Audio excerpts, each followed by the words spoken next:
Bonjour à tous! Dans cette vidéo, nous allons étudier le pronom complément en. Quand l'utiliser? À quoi ça sert? C'est ce que nous allons voir dans cette vidéo. Activez les sous-titres si vous le souhaitez. Abonnez-vous et on y va.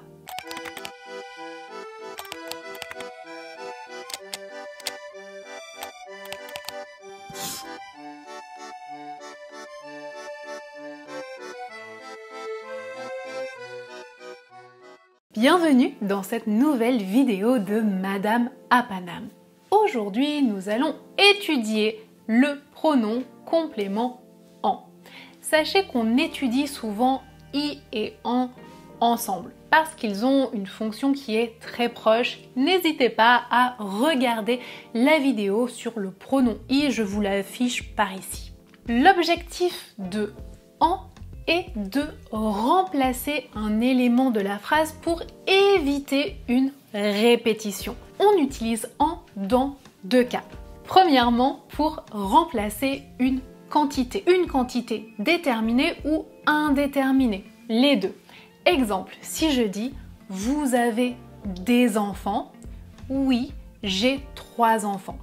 Enfant, enfant, ici il y a une répétition. Donc, je peux remplacer enfant dans la réponse par le pronom en. Je peux dire j'en ai 3. J'en ai 3. Des enfants, c'est une quantité. On parle de quantité. Donc, je peux remplacer par en. Est-ce que je peux dire j'ai 3?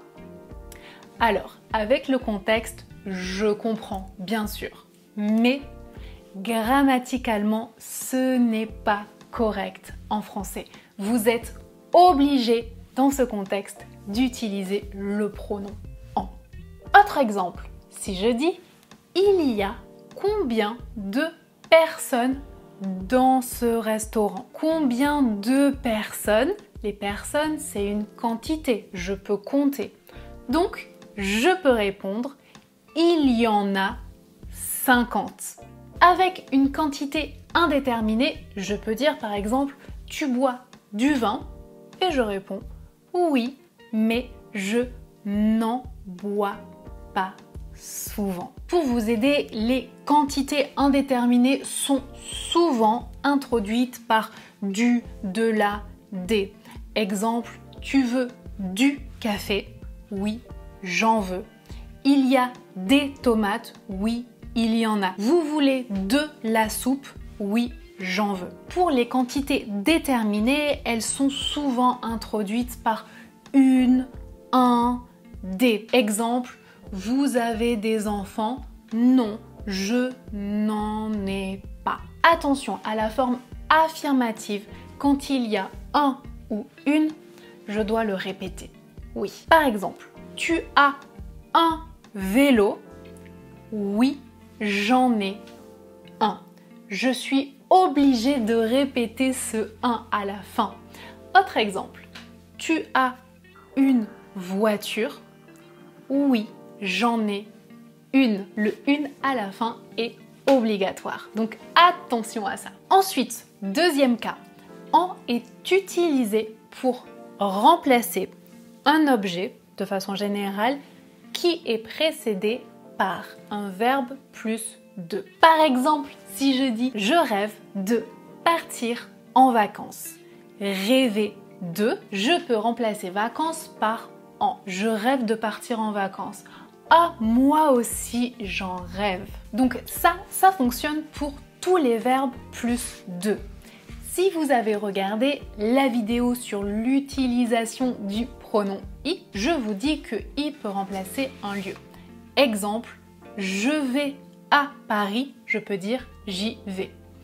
Attention, s'il y a un verbe plus de avec un lieu, par exemple, je viens de Paris, ici on remplace par en. J'en viens.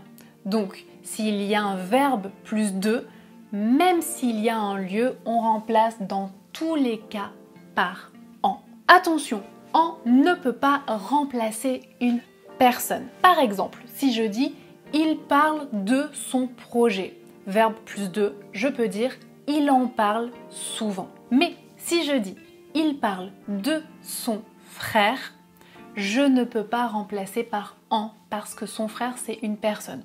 Je vais dire il parle de lui. Donc attention à ça. Pour les animaux, comment on fait? Si je dis il parle de son chien, est-ce que je vais dire il parle de lui ou il en parle? En français, vous pouvez dire les deux en réalité. Ça dépend de la proximité que vous avez avec l'animal. Si c'est un animal proche de vous, que vous aimez, si c'est votre animal de compagnie, vous pouvez dire lui, elle. Si c'est un animal que vous ne connaissez pas, avec lequel vous n'avez pas spécialement de lien, vous pouvez dire en. Par exemple, il pense à son chien et il en parle souvent, ou il pense à son chien et il parle de lui souvent. On peut vraiment entendre les deux en français. Ensuite, quand vous utilisez le pronom en, vous devez faire très attention à sa place dans la phrase et à l'ordre des mots. Je place le pronom en juste avant le verbe. Par exemple, j'en parle. Au passé composé, j'en ai parlé. Au futur, j'en parlerai. Négation, attention, regardez comment je construis la phrase. Je n'en parle pas. Passé composé, je n'en ai pas parlé. Et au futur, je n'en parlerai pas. Ça va? Avec un verbe pronominal. Par exemple, s'occuper de, il s'en occupe. Au passé composé, il s'en est occupé. Et au futur, il s'en occupera. Regardez la négation maintenant. Il ne s'en occupe pas, il ne s'en est pas occupé et au futur, il ne s'en occupera pas. Dernière chose, attention aussi quand il y a un verbe conjugué et un verbe non conjugué. Par exemple, il va en parler ou il aime en parler. À la forme négative, il ne va pas en parler et il n'aime pas en parler. Dernière chose pour que ça soit très clair pour vous avec un verbe pronominal, il va s'en occuper et forme négative, il ne va pas s'en occuper. Il aime s'en occuper, il n'aime pas s'en occuper. Ça va? Attention à l'ordre, hein, c'est très important. Pratiquez, plus vous pratiquez, plus ça va devenir naturel pour vous. Comme d'habitude, je vous mets un lien dans la description pour que vous puissiez pratiquer, parce que c'est comme ça que vous allez pouvoir y arriver. Alors, pour finir, il y a quelques expressions qu'on utilise avec le pronom complément en. Ce sont des expressions fixes, figées, donc dans ces expressions, en ne remplace rien du tout. Par exemple, je m'en vais. Est-ce que vous connaissez cette expression? Je m'en vais. Ça signifie je pars, au revoir, je m'en vais. Autre expression, je m'en occupe. Je m'en occupe, ça signifie je vais le faire. Je vais organiser, je vais régler le problème, je m'en occupe. Exemple, tu as un problème avec ton professeur? Ne t'inquiète pas, je m'en occupe.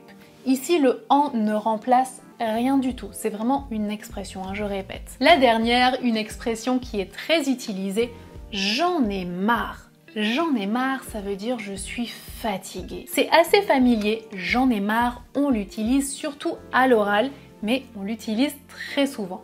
J'en ai marre, je suis fatiguée. Voilà, il y a d'autres expressions avec en. Si ça vous intéresse, vous pouvez me le dire et je vous les écrirai dans la description. C'est la fin de cette vidéo. Vous pouvez mettre un pouce bleu si vous l'avez aimé, si elle a été utile pour vous. Abonnez-vous, écrivez un exemple dans les commentaires et je vous dis à bientôt dans une prochaine vidéo.